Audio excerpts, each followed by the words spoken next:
पढ़ेंगे यूहन्ना का सुसमाचार, उसका 3रा अध्याय और उसकी 1 आयत से 21 आयत तक हम पढ़ लेंगे।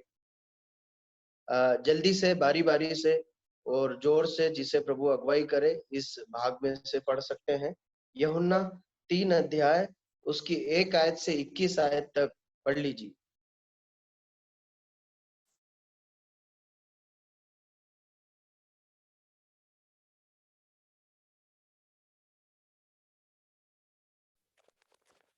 फरीसियों में निकोदेमुस नाम का एक मनुष्य था जो यहूदियों का सरदार था। उसने रात को यीशु के पास आकर उससे कहा, हे रब्बी, हम जानते हैं कि तू परमेश्वर की ओर से गुरु होकर आया है, क्योंकि कोई इन चिन्हों को जो तू दिखाता है यदि परमेश्वर उसके साथ ना हो तो नहीं दिखा सकता। यीशु ने उसको उत्तर दिया, मैं तुझसे सच सच कहता हूँ, यदि कोई नए सिरे से ना जन्मे तो परमेश्वर का राज्य देख नहीं सकता। निकोदेमुस ने उससे कहा, मनुष्य जब बूढ़ा हो गया तो कैसे जन्म ले सकता है? क्या वह अपनी माता के गर्भ में दूसरी बार प्रवेश करके जन्म ले सकता है? यीशु ने उत्तर दिया, मैं तुझसे सच सच कहता हूँ, जब तक कोई मनुष्य जल और आत्मा से ना जन्मे तो वह परमेश्वर के राज्य में प्रवेश नहीं कर सकता।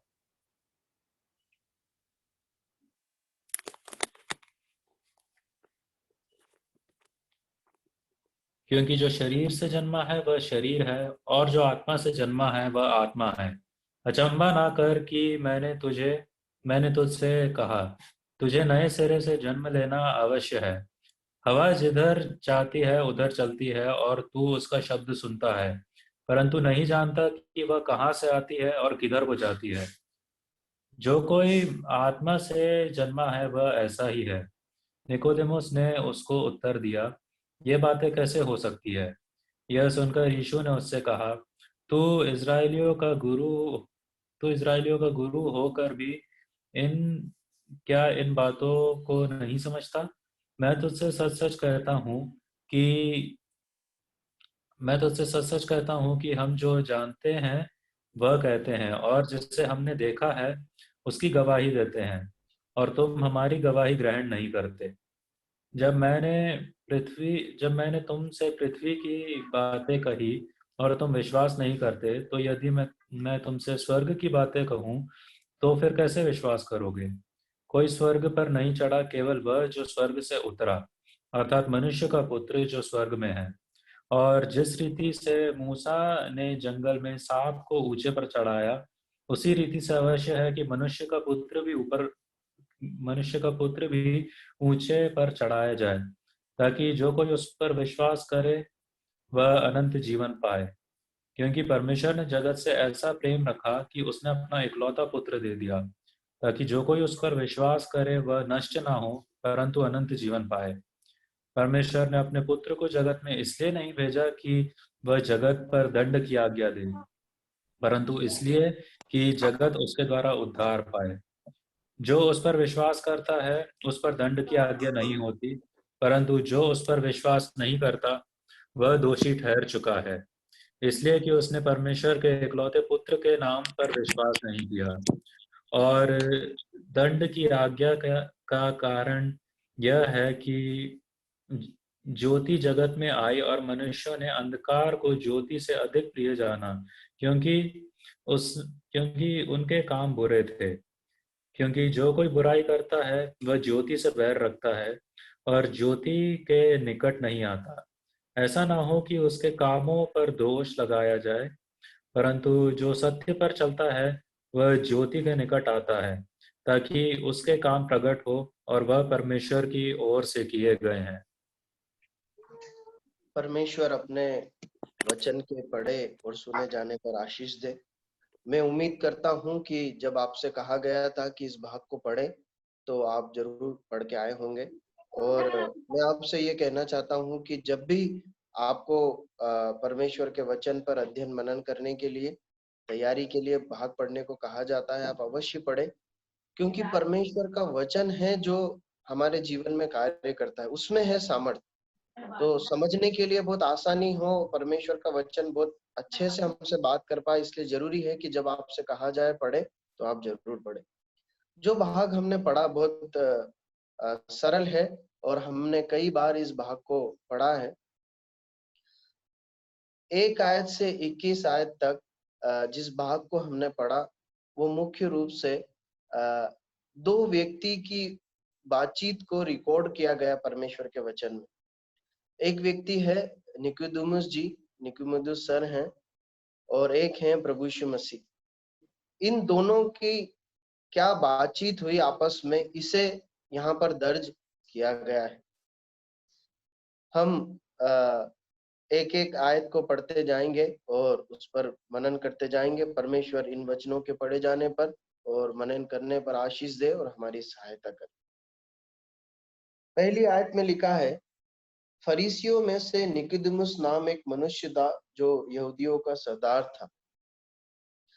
देखिए, हम 2 व्यक्ति जो बात कर रहे हैं उनके विषय में पहले कुछ समझ लें। निकोदेमुस जो है वो कौन है? वो फरीसी है। फरीसी है, इसका मतलब निकोदेमुस उस समुदाय से है, जुड़ा हुआ है जो पुनरुत्थान पर विश्वास करते हैं, आत्मा पर विश्वास करते हैं, जो व्यवस्था को मानने में बहुत कट्टर हैं और जो परमेश्वर की व्यवस्था के अनुसार अमरता और स्वर्गदूत के दर्शन, इन सब बातों पर विश्वास करते हैं और परमेश्वर की व्यवस्था को पढ़ने और सीखने और सिखाने में बहुत आगे ये लोग रहा करते थे। ऐसे समुदाय से ये निकोदेमुस आते हैं और निकोदेमुस जो है वो एक सरदार थे, एक महासभा के सदस्य थे, महासभा के सदस्य थे, एक धार्मिक गुरु थे। प्रभु यीशु मसीह बातों के दौरान उनसे ये भी कहते हैं कि तू रब्बी होकर भी, गुरु होकर भी क्या इन बातों को नहीं समझ रहा है? मतलब निकोदेमुस एक बुजुर्ग व्यक्ति था जो व्यवस्था की अच्छी समझ रखता था, एक धार्मिक अगुवा था और एक अच्छी अधिकारी की पोजीशन पे था। और दूसरा व्यक्ति कौन है? प्रभु यीशु मसीह है, जो परमेश्वर के बेटे हैं, जो इस धरती पर आए हैं परमेश्वर के राज्य के बारे में सबको बताने के लिए और मनुष्य को उद्धार देने के लिए। इन दोनों की बातचीत यहाँ पर दर्ज की गई है। तो यहाँ पर लिखा है कि निकोदेमुस नाम एक मनुष्य था जो यहूदियों का सरदार था। उसने रात को, दूसरी आयत में लिखा, उसने रात को यीशु के पास आकर उससे कहा, हे रब्बी, हम जानते हैं कि तू परमेश्वर की ओर से गुरु होकर आया, क्योंकि इन चिन्हों को जो तू दिखाता, यदि परमेश्वर उसके साथ ना हो तो नहीं दिखा सकता। अब देखिए, यहाँ पर लिखा है निकोदेमुस ने रात को यीशु के पास आकर कहा। एक बहुत अच्छी बात है जो निकोदेमुस के जीवन से हम सीख सकते हैं, या एक बहुत समझदारी की बात यहाँ पर निकोदेमुस के जीवन में देखते हैं कि वो रात के समय प्रभु यीशु मसीह के पास आए।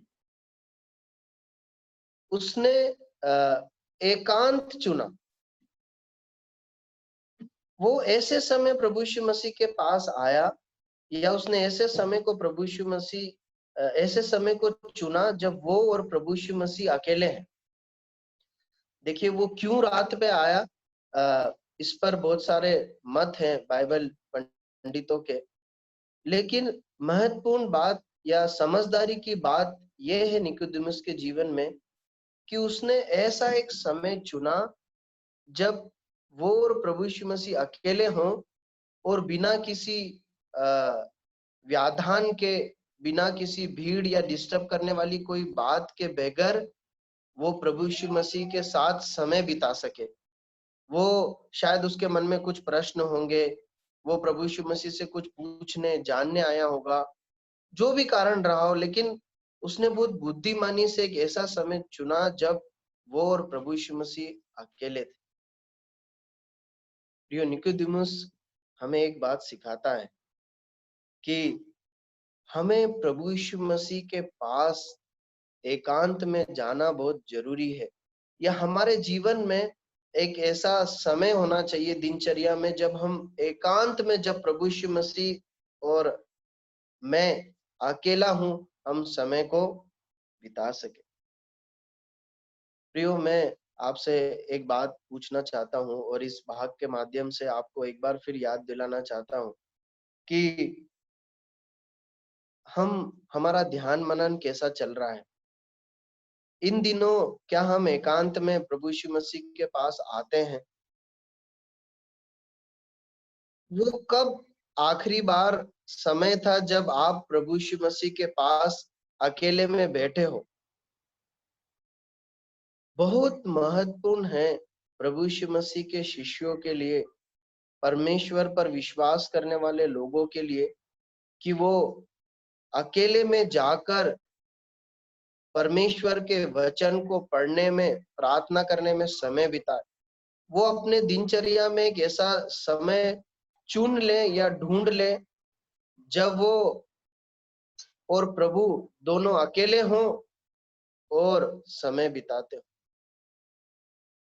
क्यों, मैं आपको एक बात कहना चाहता हूं कि हर एक प्रभु यीशु मसीह के शिष्य के हृदय में इच्छा रहती है कि वो परमेश्वर के लिए जिए, परमेश्वर से प्यार करे, आज्ञा माने, पवित्र जीवन जिए और प्रभु के लिए बहुत एक प्रभावशाली गवाह हो। मैं आपको एक बात बताऊं, परमेश्वर का वचन इस भेद को प्रकट करता है कि जो भी लोग परमेश्वर के लिए गवाह हुए ना, बहुत प्रभावशाली जिन्होंने जीवन जिया है, वो परमेश्वर के चरणों में अकेले में समय बिताते थे। आप बाइबल से किसी भी चरित्र को उठाकर देख लीजिए जो परमेश्वर के लिए बहुत काम आए हैं, या जिन्होंने परमेश्वर के लिए पवित्र आज्ञाकारिता का और प्रभावशाली गवाह होने का जीवन जिया है। यदि आप उनके जीवन को टटोलेंगे तो वो एकांत में परमेश्वर के साथ समय बिताते थे। चाहे पुराना नियम हो चाहे नया नियम हो, उनके जीवन से एक बात समझ में आती थी कि ये लोग परमेश्वर के चरणों पर बैठते हैं। प्रियो, बहुत जरूरी है कि हम एकांत में परमेश्वर के साथ बैठे। यदि आप बैठते हैं तो अच्छी बात है, यदि आप नहीं बैठते हैं तो आप बैठना शुरू करें। यदि आप बैठते थे लेकिन अभी थोड़ी गड़बड़ है तो उसे ठीक करें, लेकिन प्रभु यीशु मसीह के चरणों पर बैठना, वचन पढ़ना, प्रार्थना करना शुरू करें। परमेश्वर सहायता करे। दूसरी बात है, वो क्यों प्रभु यीशु मसीह के पास आया? देखिए, वो रात को आया, इसका कई लोग ऐसा मानते हैं कि वो शायद सार्वजनिक भीड़ से बचना चाहता था, शायद डरता था। कई कारण हो सकते हैं, हम उस पर नहीं जाएंगे। लेकिन उसकी बातचीत से, जब उसने प्रभु यीशु मसीह से बातचीत करना शुरू की और उसके आगे के जीवन को जब हम परमेश्वर के वचन में पढ़ते हैं तो ऐसा समझ में आता है कि वो प्रभु यीशु मसीह से बातचीत करने आया था। वो सत्य की खोज में आया था। वो प्रभु यीशु मसीह को और नजदीकी से जानना चाहता था। देखिए, प्रभु यीशु मसीह के प्रवचनों द्वारा और प्रभु यीशु मसीह के द्वारा जो भी आश्चर्य कर्म दिखाए गए, वो कहता है कि तू परमेश्वर की ओर से गुरु होकर आया है, क्योंकि कोई इन चिन्हों को जो तू दिखाता है, यदि परमेश्वर उसके साथ ना हो तो नहीं दिखा सकता। मतलब जितना उसने सुना और समझा था, उससे ये समझ में आ गया था कि प्रभु यीशु मसीह परमेश्वर की ओर से है। अब वो प्रभु यीशु मसीह के बारे में और जानना चाहता था, वो इस सच्चाई की ओर खोज करना चाहता था, इसलिए वो प्रभु यीशु मसीह के पास आया था। प्रियो, जब दूसरी बात जो हम निकोदेमुस के जीवन से सीख सकते हैं वो ये है, जब हम प्रभु यीशु मसीह के पास आते हैं, जब हम ध्यान मनन करने, परमेश्वर के वचन को पढ़ने बैठते हैं, हमारी प्राथमिक रूप से, मुख्य रूप से जो हमारे हृदय की लालसा या इच्छा होना चाहिए, उद्देश्य होना चाहिए, वो ये होना चाहिए कि हे प्रभु यीशु, मैं आपको और नजदीकी से जान सकूं, मैं सच्चाई को जान सकूं, मैं आपको, जीवित परमेश्वर को और अच्छे से देख पाऊं, समझ पाऊं, आप कौन हैं, क्या है, सत्य क्या है आपके बारे में और अच्छे से पहचान पाऊं। ये उद्देश्य हमारा होना चाहिए। अगर इस उद्देश्य के साथ हम आएंगे तो हमारा ध्यान मनन में बैठना, परमेश्वर के वचन को पढ़ना बहुत अर्थपूर्ण हो जाएगा। देखिए, निकोदेमुस के परमेश्वर के प्रभु यीशु मसीह के पास आकर बात करने, प्रश्न पूछने और दूसरे फरीसियों के प्रश्न पूछने में अंतर है। वो लोग क्यों आते थे? ताकि प्रभु यीशु मसीह से प्रश्न पूछ कर प्रभु यीशु मसीह को उलझा दें उसकी बातों में। वो क्यों आते थे? प्रभु यीशु मसीह से पहले।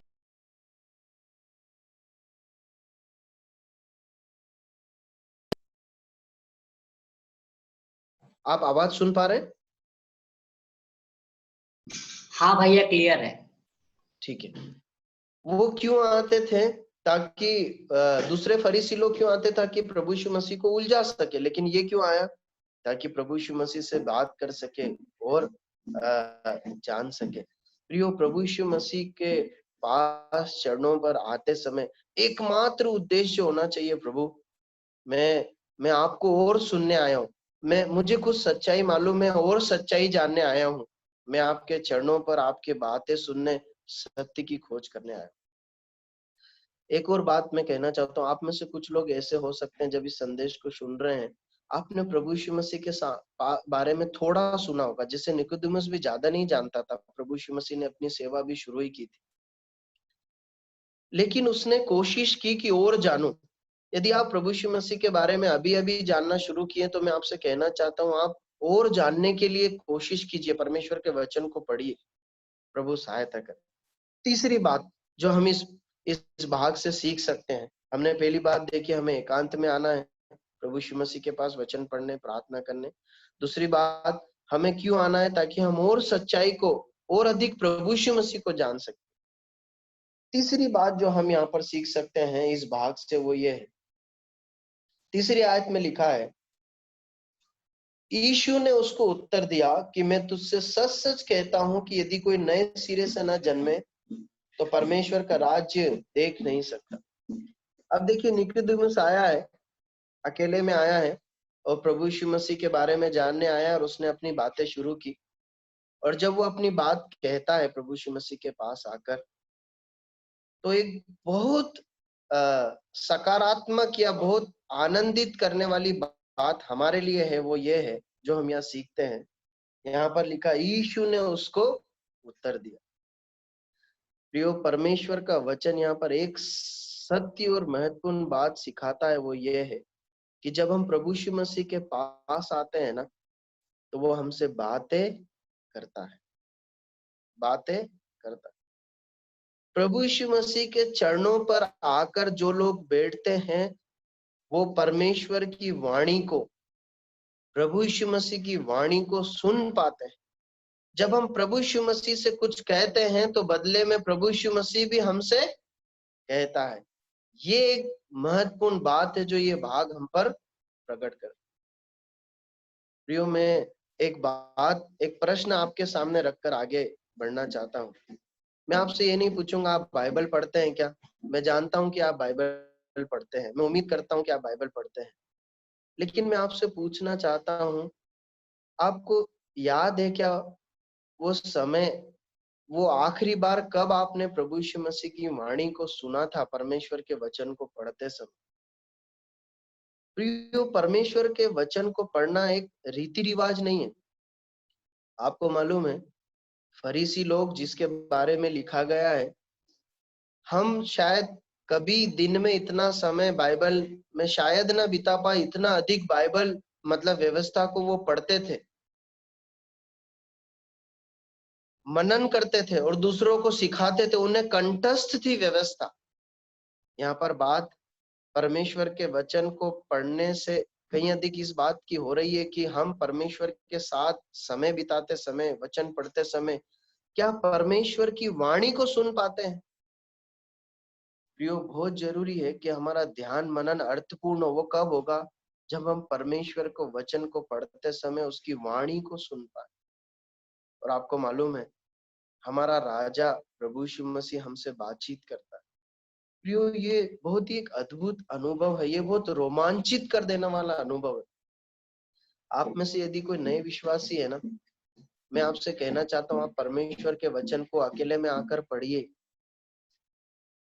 और आप जो पुराने विश्वासी, आपसे कहना चाहता हूँ, यदि ये अनुभव की कमी है तो आप प्रभु से बोलिए, प्रभु आप मुझसे बातें करिए। हमारे परमेश्वर के बारे में, बाइबल के परमेश्वर के बारे में लिखा है कि उसका मुंह है और वो बोल सकता है। वो मूर्तियों के समान नहीं है जो बातें नहीं करता, परंतु वो बातें करता।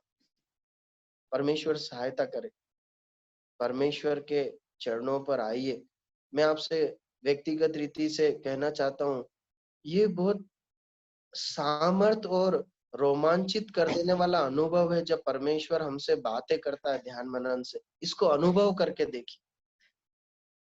देखिए एक एक भाग को पढ़िए, भजन संहिता उसका 4 अध्याय 6 और 7 आए। जल्दी से पढ़े भजन संहिता 4, 6 और 7 आए। क्या लिखा है? जिसे मिले जल्दी से पढ़े।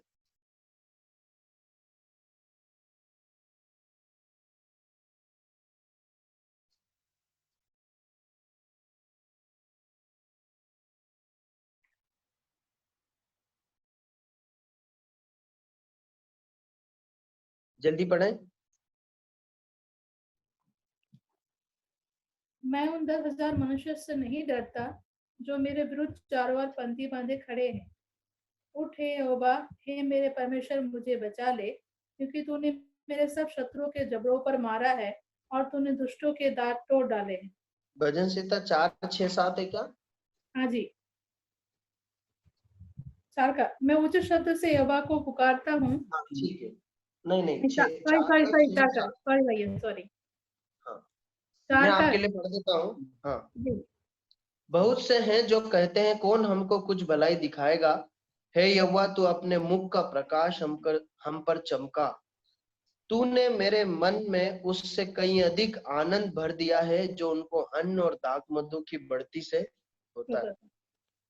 देखिए यहाँ पर लिखा है कौन छुड़ाएगा, और भजन का लिखने वाला कहता है क्या कर, तू अपने मुख का प्रकाश हम पर चमका।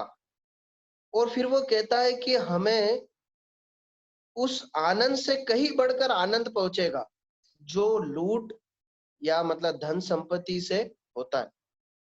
मैं आपको कहना चाहता हूं कि जो लोग प्रभु यीशु मसीह के चरणों पर ध्यान मनन में, उसकी बातों को सुनने में समय बिताते हैं ना, वो इस आनंद को अनुभव कर पाते हैं।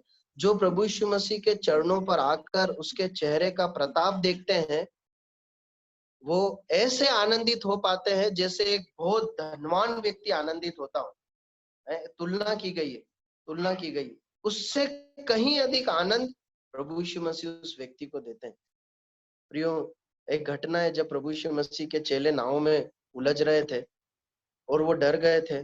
प्रभु यीशु मसीह आते हैं और वो प्रभु यीशु मसीह को भी पहचान नहीं पाते और डर जाते हैं। प्रभु यीशु मसीह तुरंत उनसे बातें करते, वहां से लिखा है प्रभु यीशु मसीह ने बातें की और उनके डर को दूर कर दिया। प्रभु यीशु मसीह की वाणी को सुनना हमारे डर को दूर करता है, हमें आनंदित करता है। प्रियो, मैं आपसे कहना चाहता हूँ, यदि आप अपने जीवन में खालीपन, निराशा, खोखलापन महसूस करते हैं ना, इस बात को अपनी आदत बनाइए कि आप प्रभु यीशु मसीह के चरणों पर बैठें। मैं आपको बताना चाहता हूँ, इससे बड़े आनंद और तृप्ति की कोई बात हो नहीं सकती। ठीक है, हम आगे बढ़ते हैं। अब प्रभु यीशु मसीह उससे कुछ कहते हैं। क्या कहते हैं? कहते हैं, इस बात पर हमने चर्चा की,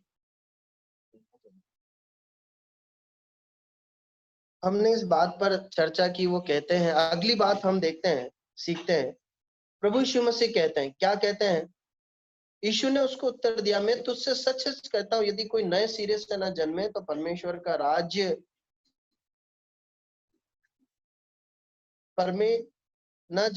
यदि कोई नए सिरे से न जन्मे तो परमेश्वर का राज्य नहीं देख सकता। अगली बात जो हम सीखते हैं वो ये है, जब हम प्रभु यीशु मसीह के पास आते हैं तो वो ऐसी बातें हमसे करते हैं जो हम नहीं जानते। पहली बात, प्रभु यीशु मसीह हमसे वो बातें करते हैं या हमसे वो बातें प्रकट करते हैं जो हम नहीं जानते।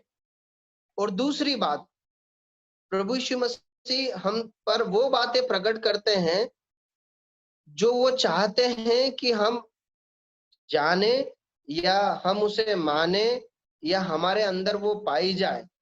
आप समझ रहे हैं? जब आप ध्यान मनन करने एकांत में प्रभु यीशु मसीह के पास आएंगे तो या तो परमेश्वर आप पर वो बातें प्रकट करेंगे जो आप नहीं जानते, आपको उसकी जानकारी देंगे, और उस जानकारी का उद्देश्य ये होगा कि आप उसे माने। प्रभु यीशु मसीह ज्ञान बढ़ाने के लिए बातें नहीं करते, पर प्रभु यीशु मसीह इसलिए बातें करते हैं ताकि हम उसे माने, उस पर चले। ध्यान दीजिए, प्रभु यीशु मसीह निकोदेमुस से बातें कर रहे। कौन है? बाइबल का पंडित आदमी, लेकिन नए जन्म के विषय में नहीं जानता। आप समझ रहे हैं? इस सच्चाई को समझ रहे हैं? निकोदेमुस बाइबल का पंडित था, व्यवस्था का पंडित आदमी था, रब्बी था, गुरु था, लेकिन नए जन्म के बारे में कुछ नहीं जानता था। प्रभु यीशु मसीह चाहते थे कि वो नए जन्म के विषय में जाने और नया जन्म पाए, इसलिए उसने प्रभु यीशु मसीह ने उससे इस बात को आरंभ किया। प्रियो, एकांत समय में प्रभु यीशु मसीह के पास आना बहुत जरूरी है। क्यों? ताकि आप ज्ञान बढ़ा पाए, इसलिए नहीं, ताकि आप बाइबल की वो समझ रखें, इसलिए नहीं, परंतु प्रभु यीशु मसीह आप पर वो बातों को प्रकट कर सके जो वो चाहते हैं कि आप जाने और उस पर चलें, ताकि आप जाने और वो, इसलिए प्रभु यीशु मसीह के चरणों पर एकांत में आना बहुत जरूरी। प्रियो, यदि हम परमेश्वर की इच्छा के अनुसार जीना चाहते हैं ना, तो वो जरूरी है ध्यान मनन, एकांत का समय। एकांत, जब आप परमेश्वर के वचन को एकांत में पढ़ते हैं, प्रभु सहायता करे। प्रभु की चरणों पर बैठकर अगर जानेंगे तो प्रभु प्रकट करेगा कि वो क्या चाहते हैं कि आप माने। ठीक है, अब आगे बढ़ते हैं। अब देखिए प्रभु यीशु मसीह उस पर क्या प्रकट करते हैं। वो कहते हैं कि यदि मनुष्य नए सिरे से न जन्मे। देखिए, एक और बात जो यहाँ पर हम सीखते हैं वो ये है, निकोदेमुस एक बूढ़ा धार्मिक अगुआ था, एक अच्छा अधिकारी, समझदार व्यक्ति था, लेकिन प्रभु यीशु मसीह बोलते हैं तुझे नए जन्म पाने की जरूरत है। हर व्यक्ति, आप जब इस वचन को सुन रहे हैं, आप चाहे धनी हो, चाहे गरीब हो, चाहे आपका बहुत रुतबा हो, चाहे आप समाज में कोई रुतबा न रखते हो, कोई भी क्यों ना हो, बहुत जरूरी है कि आप नया जन्म पाएं। लिखा है कि यदि मनुष्य नया जन्म ना पाए तो परमेश्वर के राज्य में प्रवेश नहीं कर सकता। अब नया जन्म क्या है? देखिए, बहुत सीमित और सरल शब्दों में और सीमित समय में हम इसे समझने की कोशिश करेंगे। नया जन्म क्या है? देखिए, जैसे आपका आपके परिवार में जन्म हुआ और आप अपने, एक दिन आप पैदा हुए थे कुछ सालों पहले, और जब आप अपने परिवार में पैदा हुए तो आप अपने परिवार के सदस्य बन गए। ठीक उसी प्रकार परमेश्वर के घर में जन्म लेना, परमेश्वर के द्वारा जन्म लेना नया जन्म है। जैसे एक व्यक्ति शरीर के द्वारा पैदा होता है अपने परिवार में, ठीक वैसे ही एक व्यक्ति को होता है आत्मा के द्वारा परमेश्वर के परिवार में। देखिए, नया जन्म पुनः जन्म नहीं है। नया जन्म आपको नया बनाना नहीं है, आपके पुराने जीवन को नया बनाना नहीं है, परंतु नया जन्म आपके अंदर एक नए व्यक्ति को उत्पन्न करना है जो अभी अभी उत्पन्न हुआ है। देखिए आगे क्या आयत को पढ़िए, इसकी 3, 4, 5, 6 आयत तक पढ़ लीजिए, जल्दी से पढ़ें। यूहन्ना 3, 4, 5, 6 जल्दी पढ़ें। निकोदेमुस ने यीशु ने उसको उत्तर दिया कि मैं तुझसे सच सच कहता हूँ, यदि कोई नए सिरे से न जन्मे तो परमेश्वर का राज्य नहीं देख नहीं सकता। निकोदेमुस ने उससे कहा, मनुष्य जब बूढ़ा हो गया तो क्यों कर जन्म ले सकता है? क्या वो अपनी माता के गर्भ में दूसरी बार प्रवेश करके जन्म ले सकता है? यीशु ने उत्तर दिया कि मैं तुझसे सच सच कहता हूँ, जब तक मनुष्य जल और आत्मा से न जन्मे तो परमेश्वर के राज्य में प्रवेश नहीं कर सकता। क्योंकि जो शरीर से जन्मा है वो शरीर है और जो आत्मा से जन्मा है वो आत्मा है। देखिए, यहाँ पर इस भाग को हमने इसलिए पढ़ा ताकि मुझे ज्यादा बोलना ना पड़े। प्रभु यीशु मसीह ने जब नए जन्म के बारे में बोला तो निकोदेमुस तुलना करने लग गया, किस चीज से? शारीरिक जन्म से, कि कैसे होगा। अब अच्छा, वो एक और अच्छी बात हम निकोदेमुस से सीखते हैं कि वो प्रभु यीशु मसीह की बातों को अपने ऊपर ही लेके बोलता है। वो कहता है जब मनुष्य बूढ़ा हो जाए। क्यों ऐसा बोला? क्योंकि खुद बूढ़ा था, वो अपने बारे में सोचने लग गया कि प्रभु यीशु मसीह करे नन में नया जन्म लेना है, स्वर्गीय राज्य में जाना, मैं कैसे जाऊंगा? मैं तो बूढ़ा हो गया, वापस कैसे पैदा होऊंगा? प्रियो, जब ध्यान मनन करते हैं ना, तो जो भी आप सीखते हैं अपने ऊपर अप्लीकेबल कीजिए, दूसरों के ऊपर नहीं कि हाँ वो ऐसा ऐसा नहीं, मैं ऐसा हूं, मुझे ऐसा करना। ठीक है, निकोदेमुस कहता है कि शारीरिक जन्म से तुलना करने लग गया। ठीक है, प्रभु यीशु मसीह समझाते हैं कि ये शारीरिक जैसे जन्म होता है वैसा जन्म नहीं है, परंतु ये परमेश्वर के आत्मा के द्वारा जन्म होना। जैसे शारीरिक जन्म हमारे पेरेंट्स के द्वारा, हमारे माता पिता के द्वारा होता है, वैसे ही नया जन्म परमेश्वर के घर में परमेश्वर के द्वारा आत्मा में होता है। जैसे वो जन्म एक वास्तविक बात है, वैसे ये जन्म भी एक वास्तविक बात है, कल्पना नहीं। अब जल्दी से देखिए जन्म किस प्रकार से होता है, कैसे होता है। ठीक है, आप जल्दी जल्दी कुछ आयतों को पढ़ना है। ये जन्म पिता देते हैं, परमेश्वर पिता जो है एक व्यक्ति को नया जन्म देते हैं, अपने घर में पैदा करते हैं। पढ़िए पहला पत्रस 1:3।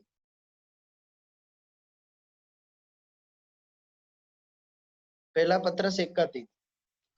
हमारे प्रभु यीशु मसीह के परमेश्वर और पिता का धन्यवाद दो, जिसने यीशु मसीह के हुओं में से जी उठने के द्वारा अपनी बड़ी दया से हमें जीवित आशा के लिए जन्म दिया।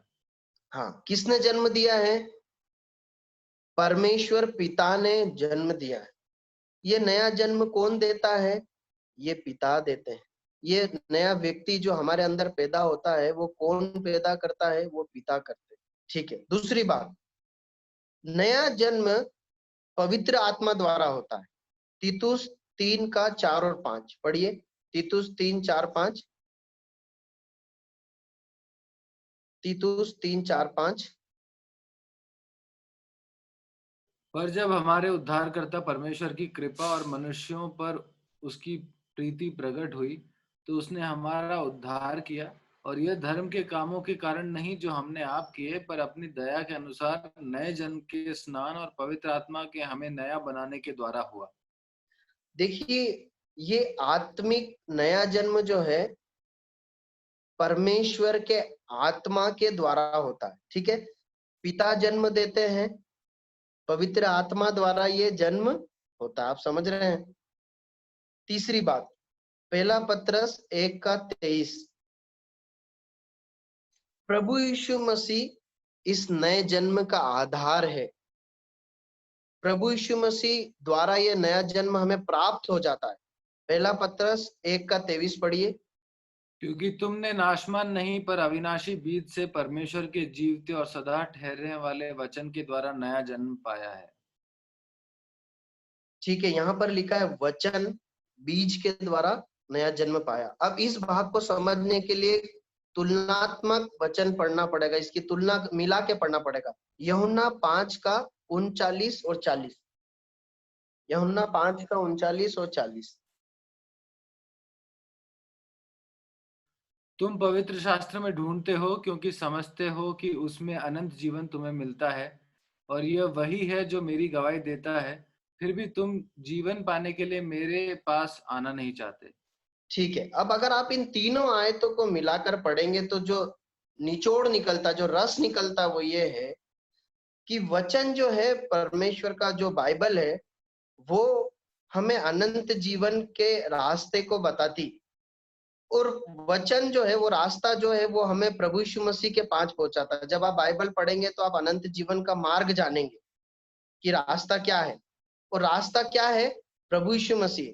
प्रभु यीशु मसीह कह रहे हैं कि तुम अनंत जीवन खोजने के लिए बाइबल पढ़ते हो, व्यवस्था पढ़ते हो, परंतु जो व्यवस्था क्या बताती है कि यीशु मसीह के चरणों पर चले जाओ तो वो तुम्हें अनंत जीवन और नया जीवन दे देगा। पर क्या करते हो? तुम आना नहीं चाहते। प्रियो, नया जन्म कैसे होता है?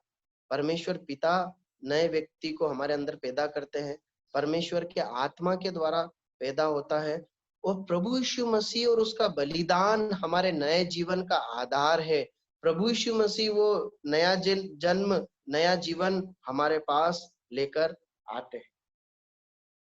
अब देखिए, अब आगे की आयत पढ़िए, 7 और 8 आयत, यूहन्ना 3, 7, 8। अचंबा न कर कि मैंने तुझसे कहा कि तुम्हें नए सिरे से जन्म लेना अवश्य है। हवा जिधर चाहती है उधर चलती है और तू उसका शब्द सुनता है, परंतु नहीं जानता कि वह कहाँ से आती है और किधर को जाती है। जो कोई आत्मा से जन्मा है वह ऐसा ही है। अब जरा ध्यान दीजिए, प्रभु यीशु मसीह ने, निकोदेमुस भी समझ नहीं पाया इस नए जन्म की बात को। प्रभु यीशु मसीह ने उसे समझाने के लिए एक उदाहरण दिया, तुलना की। पवित्र आत्मा से जन्म लेना या नया जन्म लेना, नया व्यक्ति अपने अंदर पैदा होना, ये कोई काल्पनिक थ्योरी नहीं है। मतलब ये ऐसा कोई ज्ञान नहीं है जिसका कोई अस्तित्व नहीं है, नहीं, ये बहुत खरी शिक्षा है, सिद्धांत है, सच्चाई है। प्रियो, मैं आपको ये इसलिए बोल रहा हूँ क्योंकि कई लोग परमेश्वर के वचन को झूठी शिक्षा के रूप में बताते हैं कि नया जन्म कुछ नहीं होता। आप ध्यान दें इस बात को, इसलिए मैं इस बात को जोर देकर बता रहा हूँ कि नया जन्म या हमारे अंदर नया व्यक्ति पैदा होना, परमेश्वर के घर में जन्म लेना एक काल्पनिक शिक्षा नहीं है, परंतु एक सिद्धांत है। प्रभु यीशु मसीह समझाते हैं। मैं आपसे पूछना चाहता हूँ, क्या आपने हवा को देखा है? नहीं देखा। क्या आप हवा को जानते हैं कहाँ से निकलती है? आप नहीं जानते। ये हवा कहाँ चले जाती है यहाँ से, आपसे टच होके आपके कपड़ों को हिला के? आप ये भी नहीं जानते। पर मैं आपसे पूछना चाहता हूँ, हवा है या नहीं है ना? क्यों? क्योंकि आप उसे महसूस करते हैं, उसके प्रभावों को देख पाते हैं। ठीक वैसे ही नया जन्म एक वास्तविक घटना है जो आप खुद महसूस कर पाते हैं और दूसरे लोग भी उसके प्रभावों को महसूस कर पाते हैं। अब जरा ध्यान दीजिए, जब मैं कह रहा हूं आप महसूस कर पाते, इसका मतलब ये नहीं कि जब आप नया जन्म पाएंगे तो आपके अंदर कुछ झन्नाटी आ जाएगी, कुछ होने लग जाएगा और आपको लगेगा नया जन्म हो रहा है, आप हिलने लग जाएंगे। नहीं, ये ऐसा नहीं है। नया जन्म के प्रभाव या लक्षण हमारे कार्यों में दिखते हैं।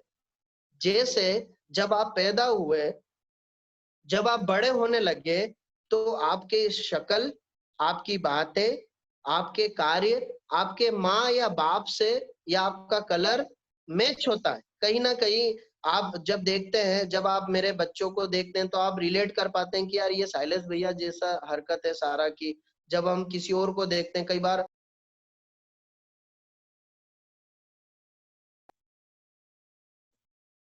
क्या आप सुन पा रहे हैं? क्या आप सुन पा रहे हैं? हाँ जी जी, हाँ जी जी। हाँ भैया। जी भैया सुन पा रहे हैं। जब जब मैं कई बार बेंजी के फोटो को देखता हूँ तो समझ में आता है उसके पापा की परछाई उसमें दिखती है। आप समझ रहे हैं? ठीक वैसे ही हमारे कार्य, हमारी बातें, हमारे निर्णय, हमारा जीवन परमेश्वर के समान दिखाई देने लगता है। वो लक्षण है जब जब जब जो नए जन्म के लक्षण है। प्रियो, मैं आपको बताना चाहता हूँ एक और बात यहाँ पर महत्वपूर्ण है। यदि जिन लोगों ने, हम जो कहते हैं हमारे नया जन्म पाया है, परमेश्वर की संतान है, बहुत जरूरी है कि उसके लक्षण, उसके गुण हमारे कार्यों, बातों और व्यवहार में दिखाई दे। हमें भी दिखाई देना चाहिए और दूसरों को भी दिखाई देना चाहिए। यदि ऐसा नहीं है तो फिर हमें सोचने की जरूरत है। परमेश्वर हमारी सहायता करे। अब ये नया जन्म मैं कैसे पा सकता हूँ? कैसे पा सकता हूँ? हम अपने वचन की समाप्त की ओर है। देखिए 14, 15 और 16 आयत पढ़े, यूहन्ना 3 का 14, 15 और 16। क्या लिखा है?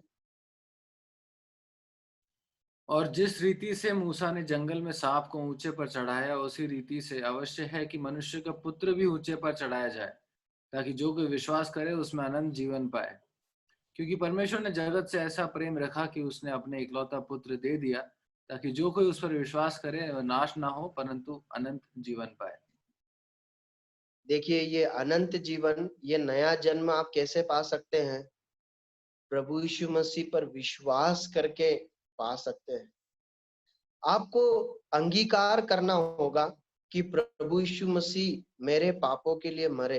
प्रभु यीशु मसीह ही क्यों नया जन्म देते हैं आपको? क्यों वो ही है जो परमेश्वर के राज्य और घर में आपको प्रवेश दे सकते हैं? क्योंकि हम 14 आयत में पढ़ते हैं, उन्होंने हमारे पापों के लिए बलिदान दिया। वहां पर एक घटना दी गई है कि मूसा ने जैसे सांप को ऊपर चढ़ाया। आपको मालूम है ये क्या हुआ था? जो नए हैं उनके लिए मैं बता दूं, परमेश्वर के लोग यात्रा कर रहे थे, उन्होंने परमेश्वर के विरुद्ध पाप किया, बुरा भला कहने लगे। वहां पर सांप निकले और उन्हें ढसकर उनको मारने लगे, परमेश्वर के लोगों को। तब जो है परमेश्वर ने मूसा को कहा कि मूसा एक पीतल का सांप बनाओ और उसे ऊंचे पर टांग दो।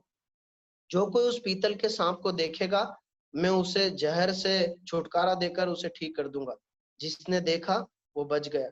ठीक वैसे ही प्रभु यीशु मसीह बोलते हैं कि तुमने पाप किया है, लेकिन तुम्हारे पाप के बदले उस सांप के समान मैं भी ऊंचे पर लटकाया जाऊंगा, ताकि जो कोई मुझ पर विश्वास करेगा, मुझे देखेगा, वो जिंदा बच जाए। यदि आप नया जन्म पाना चाहते हैं तो आपको प्रभु यीशु मसीह के पास आना होगा। आपको कहना होगा, प्रभु यीशु मसीह मैं पापी हूँ, मैंने पाप किया है, और पाप करने के कारण मृत्यु दंड मुझे मिलना चाहिए, मुझे नरक में जाना चाहिए, लेकिन आप मेरे पापों के बदले मरे हैं। मैं आपसे अपने पापों की क्षमा मांगता हूँ। मैं आपको अपना प्रभु, अपना राजा, परमेश्वर करके ग्रहण करता हूँ और अपना जीवन आपको देता हूँ। यदि ये अंगीकार आप अपने मुंह से करेंगे और अपने दिल में प्रभु यीशु मसीह से क्षमा मांगकर उसको अपना प्रभु मानेंगे, तो आपका नया जन्म होगा। बाइबल यहाँ पर गारंटी देती है, बाइबल इस बात का निश्चय देती है कि जो विश्वास करेगा वो नाश नहीं होगा परंतु जीवन पाएगा। आपको मालूम है प्रियो, उस घटना में जिन लोगों ने उस सांप को नहीं देखा था वो मर गए थे। हम इस भाग में आगे पढ़ते हैं, जो परमेश्वर के पुत्र पर विश्वास नहीं करता उस पर दंड की आज्ञा हो चुकी है। मैं आपसे कहना चाहता हूँ, ये ऑप्शनल नहीं है कि आप विश्वास करें या ना करें। अगर आप विश्वास नहीं करते हैं प्रभु यीशु मसीह पर, और प्रभु यीशु मसीह यदि आपका प्रभु परमेश्वर नहीं है, आपने उसको अपना जीवन नहीं दिया है, तो परमेश्वर का वचन बताता है कि आप नाश होने की दशा में, आप दंड के अधीन है, और यदि इस अवस्था में आप मर जाएंगे तो आप नरक में चले जाएंगे। लेकिन परमेश्वर का वचन कहता है कि परमेश्वर प्यार करता है, उसने ऐसा प्यार किया, वो इतना प्यार करता है कि उसने अपने बेटे को मरने के लिए भेजा कि ताकि आप जीवन पाए। ये दो बातें बोलकर मैं समाप्त करूंगा। मैं आपको बताना चाहता हूँ इस भाग के आधार पर कि परमेश्वर के घर में मेहमानों की कोई जगह नहीं। आपको मालूम है, परमेश्वर के घर में परमेश्वर के परिवार के सदस्यों के लिए ही जगह है। जैसे आपके घर में परमानेंटली कौन रहता है? आपके घर के लोग रहते हैं, है ना। मेहमान आपके साथ हमेशा नहीं रहते। ठीक वैसे ही परमेश्वर के घर में, स्वर्ग के राज्य में कौन रहेगा मालूम है? परमेश्वर की संतान ही रहेगी, और कोई रह नहीं पाएगा। और दूसरी बात, आप प्रभु यीशु मसीह से या परमेश्वर से बहुत सारी चीजें मांग सकते हैं, मालूम है, वो आपको देंगे। जब प्रभु यीशु मसीह इस धरती पर थे, लोगों ने चंगाई मांगी, प्रभु यीशु मसीह ने दी। धन प्रभु यीशु मसीह से कई लोग मांगते हैं, प्रभु धन देता है, चंगाई देते हैं, नौकरी देते हैं, सब देते हैं। इन सब को आप मांगेंगे, आप प्रभु यीशु मसीह आपको दे देंगे, लेकिन सबको लेकर आप परमेश्वर के घर में नहीं जा सकते। आप समझ रहे हैं इस बात को? आपको नया जन्म मांगना होगा। निकोदेमुस से प्रभु यीशु मसीह ने कहा, उसके पास सब कुछ था, लेकिन उन सब के साथ वो प्रभु यीशु मसीह के घर में नहीं जा सकता। इसलिए प्रभु यीशु मसीह ने कहा, नया जन्म पाओ। प्रियो, यदि आज आपके पास ये नया जन्म नहीं है ना, तो मैं आपसे हाथ जोड़कर गुजारिश करना चाहता हूँ, आप मांगिए, प्रभु यीशु मसीह के चरणों पर आइए, वो आपको नया जन्म देंगे, और इस नए जन्म के साथ आप अनंत काल के लिए प्रभु परमेश्वर के साथ स्वर्ग में उसके घर में रह पाएंगे। इससे बड़ी आशीष कुछ हो नहीं सकती। परमेश्वर इन वचन के पढ़े और सुने जाने पर आशीष दे। परमेश्वर के नाम की महिमा।